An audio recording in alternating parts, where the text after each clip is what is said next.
जय गुरुदेव, जय महाकाल। आज यक्षिणी साधना पे थोड़ी सी जानकारी दे रहा हूँ और जानकारी होने के साथ साथ में यूट्यूब पर कुछ भ्रामक और गलत जानकारियाँ भी दी जा रही हैं जो कि सत्य नहीं है। और ऐसा एक साधक कह लो या फिर एक कमेंट किया है किसी ने कि यूट्यूब पर ऐसी जानकारी मिल रही है कि हम यदि यक्षिणी को माता के रूप में सिद्ध करें तो माता की यक्षिणी हत्या कर देती है। और उनका यह भी अनुमोदन है और यह भी एक निवेदन है कि सुरसुंदरी यक्षिणी साधना विधान यूट्यूब पर डालें। तो इस विषय पर मैं यह कहना चाहूँगा, मैं दोनों तीनों जानकारियाँ आपको एक साथ इस वीडियो में जानकारी दे रहा हूँ। मैं विधान भी दे रहा हूँ और आपको यह समझ लो अच्छे तरीके से कि हम यक्षिणी को किसी भी रूप में सिद्ध करें तो सबसे पहली बात तो वो हत्या करने का अधिकार उसके पास में नहीं है। लेकिन हाँ, एक चांस ऐसा बनता है जब हम यदि हमारी शादी हो चुकी है और हम पत्नी रूप में सिद्ध करें और हम उसके साथ ना रहकर हम अपनी पत्नी के साथ में रहें तो यह विकल्प बनता है, तो यह चांस बनता है। लेकिन फिर भी हत्या का चांस बहुत कम बनता है, लेकिन हो सकता है। ये मन के भाव जो होते हैं, ये मन के भाव के ऊपर डिपेंड करता है। लेकिन फिर भी माता रूप में सिद्ध करने पर माता की हत्या हो जाती है, ऐसा गलत है, ये गलत जानकारी है। और यूट्यूब पर जितनी भी बहुत ऐसी जानकारियाँ चल रही हैं, यूट्यूब पर बहुत ऐसे वीडियो अपलोड हो रहे हैं जिसमें भ्रामक जानकारियाँ दी जा रही हैं साधकों को, और गलत जानकारी देने के साथ साथ में साधकों को गुमराह किया जा रहा है, जबकि ये पूर्ण सत्य नहीं है। तो इससे साधक को बचना चाहिए। और ज़्यादा से ज़्यादा वीडियो, कुछ चैनल ऐसे हैं जो सही और सत्य जानकारी देते हैं। गिनती के लगभग 10-12 चैनल मेरी नज़र में, 4-6 चैनल तो खैर मेरी नज़र में हैं, लेकिन जो मेरी नज़र में नहीं है वो भी 4-6 लोग हो सकते हैं। 4-6 लोगों को तो मैं जानता हूँ जो 4-6 यूट्यूबरों से मेरे नॉलेज में हैं।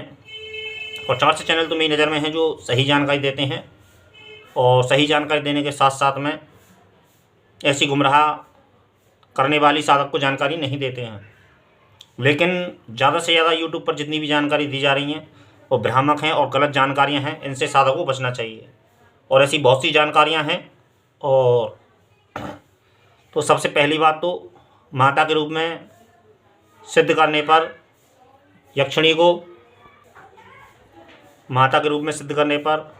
यक्षिणी माता को मार देगी, हमारी माता को मार देगी, तो ये गलत है, ऐसा नहीं है। और क्या दिक्कत होती है? कोई खास ऐसी कोई दिक्कत भी नहीं होती है। ये गलत जानकारियां हैं और कोई ऐसा खास डिफेक्ट नहीं पड़ता है, ये गलत जानकारी है।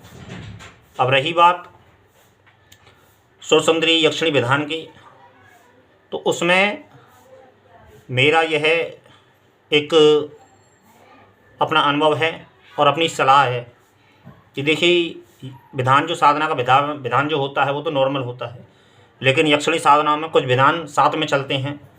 और यक्षिणी साधना में थोड़ी सी यदि उग्रता को सहन कर लेता है, क्योंकि यक्षिणी में थोड़ा सा भय बना रहता है यक्षिणी साधना में, तो उससे यदि साधक और उस भय को जीत लेता है तो यक्षिणी साधक साधना करने में सफल हो सकता है। क्योंकि यक्षिणी की अक्सर यह आवाज़ आती है, यक्षिणी की यह आवाज़ सुनने मिलती है जब यक्षिणी साधक करने बैठता है, यक्षिणी साधना करने बैठता है साधक। तो नॉर्मल जो साधक होते हैं, जो परिपक्व साधक जो होते हैं और जो पके हुए जो साधक होते हैं, वो तो खैर डरते ही नहीं किसी बात से, वो तो तामसिक साधना को भी बड़ी आसानी से कर लेते हैं और उस भय को भी जीत लेते हैं। लेकिन यक्षिणी साधना में थोड़ा सा भय तो खैर होता है, तामसिक साधनाओं के मुकाबले कम होता है।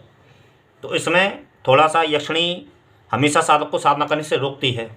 बस वो यही कहती है कि मैं तुम्हें मार दूंगी और साधना को बंद कर दूँ। लेकिन इससे साधक को घबराना नहीं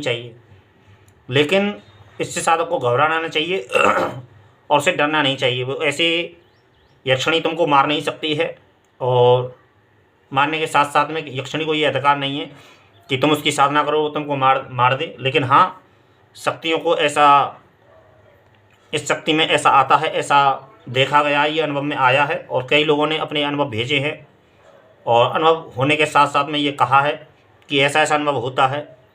तो यक्षिणी अक्सर हमेशा साधक को डराती है और माता के रूप में लेकिन सिद्ध करने पर मेरा ऐसा स्वयं का ऐसा भाव रहा है, मेरा ऐसा स्वयं का मानना है कि माता रूप में सिद्ध करने पर यक्षिणी साधना आसान हो जाती है।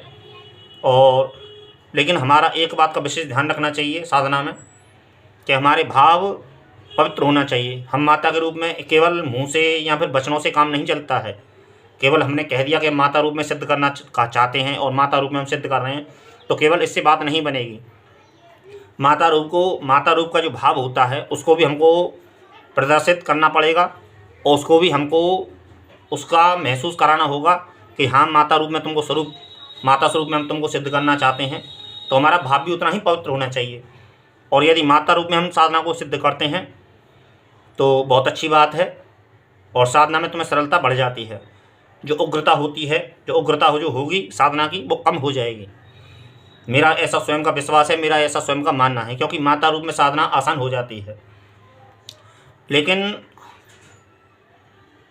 एक बात और विशेष ध्यान रखें कि मैं इस साधना में, मैं इस वीडियो में विधान भी अपलोड कर रहा हूँ, जो नॉर्मली उसका यक्षिणी साधना का जो विधान है अंतिम चरण में, वो विधान में तो आपको दे दूँगा। विधान ज़्यादा लंबा नहीं है और यदि आपको साधना करनी है तो मेरा ऐसा स्वयं का सुझाव है और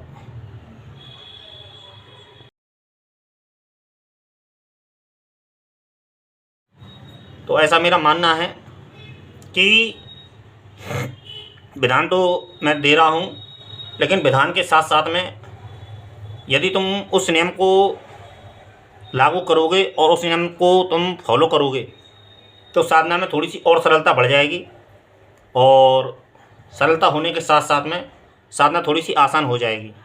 लेकिन हाँ, साधना का समय बढ़ जाएगा, क्योंकि यक्षिणी साधना आसान नहीं मानी जाती है। तो आसान ना मानने के साथ साथ में साधना वैसे कोई भी आसान नहीं होती है।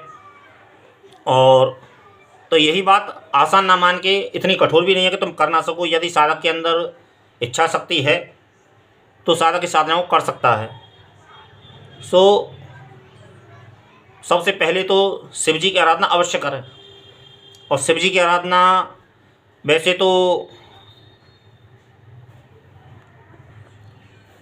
शिव जी का एक मंत्र बताया जाता है, शिव जी की एक साधना बताई जाती है, लेकिन उसके साथ साथ में मैं आप लोगों को उसकी जानकारी दे दूंगा, लिखित जानकारी मैं दे दूंगा आप लोगों को। तो लेकिन यदि फिर भी आप उसको ना कर सको तो आप शिव जी की पूजा किसी भी अनुष्ठान के साथ में, शिव जी के ऐसे बहुत से स्तोत्र होते हैं जिससे शिव जी प्रसन्न होते हैं, शिव जी की कृपा होती है। एक तो शिव सहस्रनाम का एक पाठ कर सकते हैं आप, हिंदी और संस्कृत दोनों में अवेलेबल मिलता है मार्केट में।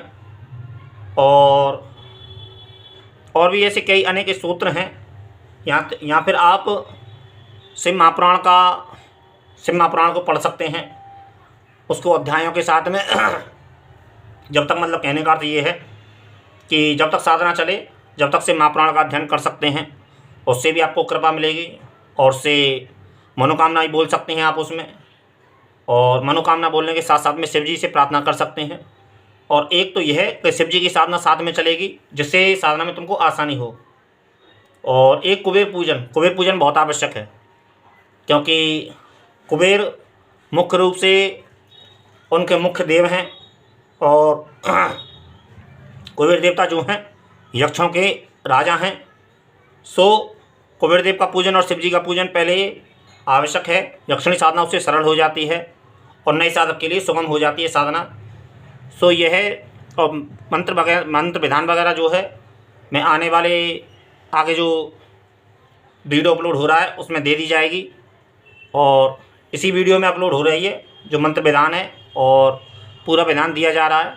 लेकिन इसके साथ में यदि आप शिव जी की साधना या फिर शिव महापुराण का अनुष्ठान करें और संकल्प के साथ में करें और कुबेर देव का पूजन करें तो आपको यह साधना आसान हो जाती है, सुगम हो जाती है। और माता रूप में आप सिद्ध कर रहे हैं तो माता का भाव अपने मन में लाएं और माता के तरीके से ही उनको डील करें, केवल शक्ति ही ना समझें, फिर माता के स्वरूप में ही उनको कृपा प्राप्त होगी आपको, और बहुत कुछ आपके जीवन में बदलाव हो सकता है यदि आप यह साधना करें।